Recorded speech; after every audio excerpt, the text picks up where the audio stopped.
Magandang gabi Filipinas. Welcome to Japanese Shoe Channel. Today, I'm going to react to the Philippines geography problem. Yeah, so in Japan, we are the same. We have geographical problems because we are similar construction of islands. But the Philippines is more consists of many tiny islands.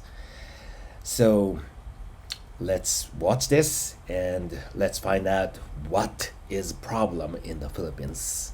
Okay. But before watching the video, please subscribe to my channel and don't forget to push the notification bell to not to miss my future videos. If you like the video, please share it to your friends and the family members.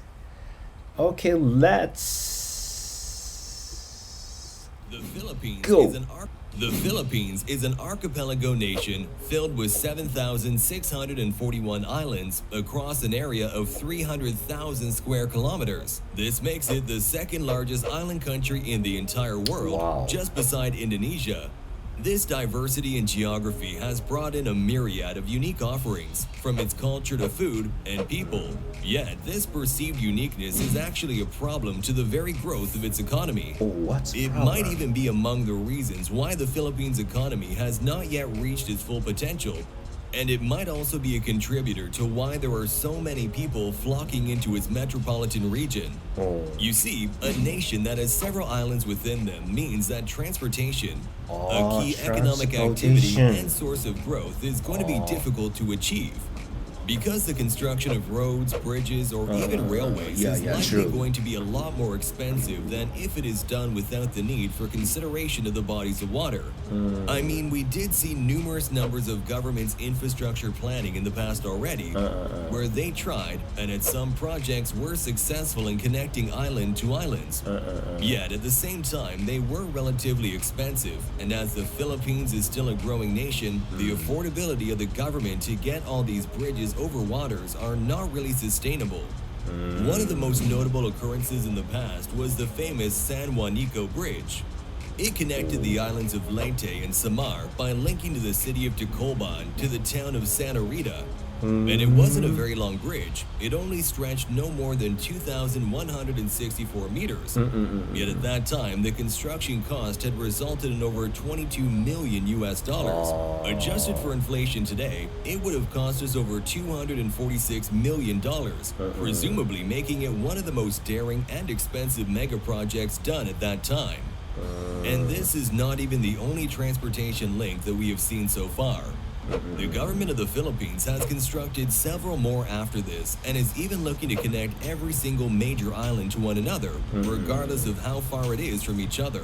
This ambitious idea of doing so is quite difficult and expensive. This is why we think that there is a flock of people in the metropolitan capital region of the Philippines. Locally known, it is among the most densely populated places in the entire world. This is happening Manila. because of the same idea. There is a lack of transportation from island to island, meaning that some islands are not seeing their economy grow. Hence, it is more difficult to be employed, and their dreams are way harder or even impossible to achieve. This has then likewise had a domino effect on its issue. People flocking into the capital region increases poverty, pollution, traffic, and the list goes on. Fixing this is not really easy, as the Philippines is a one-of-a-kind country. Only a few other nations out there have relatively the same problem. But so far, what the government has done to fix all these geographical problems besides having the need to construct overly expensive projects is known as the roll-on and roll-off system, or RORO for short, which is also known as the Philippines Nautical Highway System. This framework, which was established in 2003, helped transportation in the Philippines by connecting major islands through the use of roads and ports That's by very- leveraging the use of cargo ships, which are designed to carry cars, trucks, buses, and other land transportation systems. And since its establishment, the nation was able to easily reduce travel time across island borders by as much as 17 hours. This enhanced transportation was at the time a genius strategy. It bolstered inter-island trade, minimized expenses, and even improved tourism. It Yeah, was we among the have first master plans this that kind connected of the ship three major island groups as of the well. Philippines, from Luzon to the Visayas and then to Mindanao. Unfortunately, however, as good as it sounds, it was discontinued. And while it also might have been a great idea in the past, it wouldn't truly live up to today's standards, especially knowing that there are now emerging trends in creating better ways to combat this problem. What we think should be fixed in this, however, is not really as easy to point out. But thankfully, we now live in a more disruptive world than compared back to 2003. Construction, whether that is bridges, railways, bridges. or roads, or any form of transportation infrastructure, is now easier to construct than ever before. This is led by the availability that technologies are rapidly bringing into the hands of engineers. Hence why we are also seeing several plans from the government where they had laid out to Oh, construct so they mega are planning bridges, some that many stretch out bridges more than 10 across kilometers. island to It island. has also been seen that in a way to fix That's all very these, convenient. the government has also been actively constructing aerial transportation. According to a report done by Fitch Solutions, they had found that the Philippines had become the second largest nation with a pipeline of airport projects across the entire Asian continent, with an infrastructure project total of about $33.9 billion, just behind South Korea and ahead of Vietnam. This has likely happened to enhance inter-island travel, not only for locals, but also for tourists. Although we did know that infrastructures are a geographical problem, that is not even the only issue. But yeah, so I was from Shikoku Island and living in mainland, Okayama, and not 20, so 30 years ago, we constructed long bridge across Shikoku Island to mainland. And that construction was really, they say, difficult. But yeah, so before that, the transportation method from Shikoku Island to mainland is only ferry. What they are mentioning in here in video, that was really uncomfortable at that time. But yeah, we really, how to say, easily go through mainland Shikoku to mainland when they put the bridge across Shikoku to mainland. So it's gonna happen to the Philippines as well when they construct Within the a lot country of faces. bridges. There are far more major problems out there. We might say that the biggest issue is the construction of transportations, but then we also have other problems to address. These are So known as the what? likes of illegal import and exportation, which has been Illegal one of the import largest and issues the country has faced, exportation. which has led to smuggling of different commodities. This has enabled the mafia, or whatever it is called, to easily sell their not-so-great products to people, which created a burden on society. Furthermore, while a not-so-great product might be the only idea that has come so far as to why people smuggle, it's not even the only one. There have been a number of trends in the past that shows that, from luxury vehicles to human trafficking and even smuggling prison inmates. How did all this happen?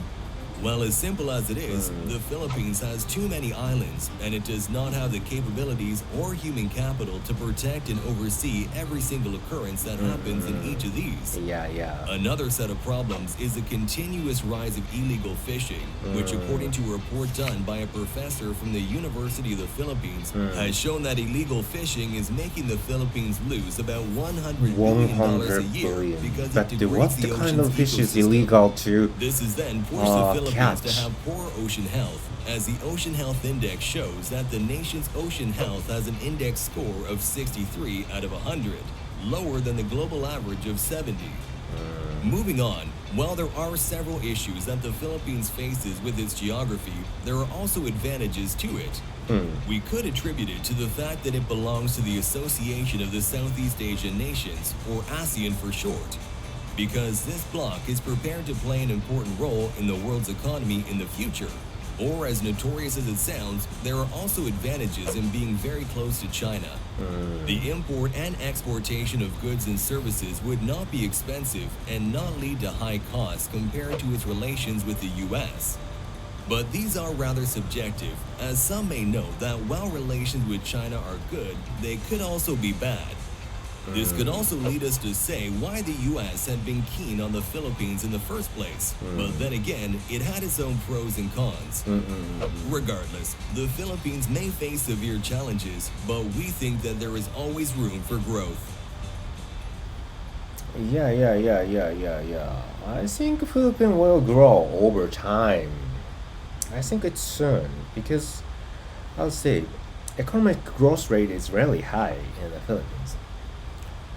Each year they're growing 5% or 7% like that.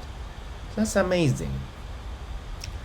Yeah, so you guys have bright future. Mm, yeah, and yeah, I want to go to the Philippines again, near in the future. Okay. Uh, Today's video is it. Don't forget to subscribe to my channel and push notification bell to not to miss my future videos. If you like the video, please share it to your friends and family members.